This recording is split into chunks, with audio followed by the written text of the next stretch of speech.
Continuamos entonces hablando de la membrana. Vamos a hablar entonces del transporte. Hay transporte pasivo y facilitado. Recordemos que el pasivo hace referencia que es a favor del gradiente de concentración. En general ocurre cuando las moléculas son pequeñas. Por ejemplo, si hablamos del oxígeno y del CO2, estos difunden, ¿sí?, a través de la membrana, principalmente porque son moléculas que son no polares, entonces pueden atravesar fácilmente la parte hidrofóbica de la membrana y son pequeñas. Cuando hablamos del oxígeno y del CO2 es muy importante en la respiración. Pensemos que el oxígeno tiene que llegar a todos los tejidos animales y en los vegetales. Eso quiere decir que si se necesita la energía para que atravesara la membrana, pues sería muy costoso, ¿sí? Entonces, digamos que es importante resaltar que el oxígeno y el CO2, ¿sí?, entran de forma pasiva a la célula. Tenemos el transporte facilitado. El facilitado hace referencia a que siempre tiene que estar implicado un transportador, pero puede ser pasivo o activo.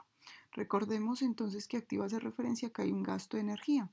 Cuando hablamos de pasivo no hay gasto de energía. Ejemplo de cuándo puede ser pasivo. Supongamos después de una alimentación la cantidad de carbohidratos en la sangre está aumentada, ¿sí? En ese caso, parte de esa glucosa tiene que entrar a la célula, ¿sí? Pero la glucosa, si ustedes recuerdan en carbohidratos, es hidrofílica, por lo tanto no puede atravesar la parte hidrofóbica de la membrana.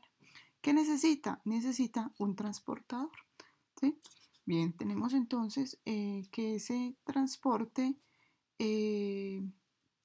facilitado también puede ser activo si pensamos en que la glucosa después de unas horas, ¿sí?, en el organismo está disminuida su concentración, pero no puede quedar, digamos, grandes cantidades de glucosa en la sangre porque entraríamos en estado de hiperglicemia.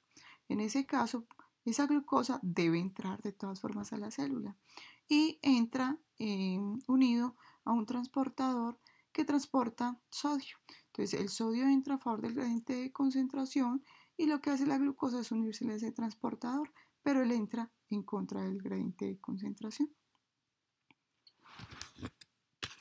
Tenemos entonces otro ejemplo, puede ser cuando hablamos de la bomba sodio-potasio.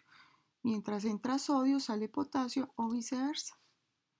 Bien, cuando hablamos del transporte en las membranas, hablamos de uniporte, ¿sí?, entra en un solo sentido, simporte si entra en los dos, ¿sí?, los dos entran en el mismo sentido, y antiporte, ¿sí?, mientras entra uno, sale otro.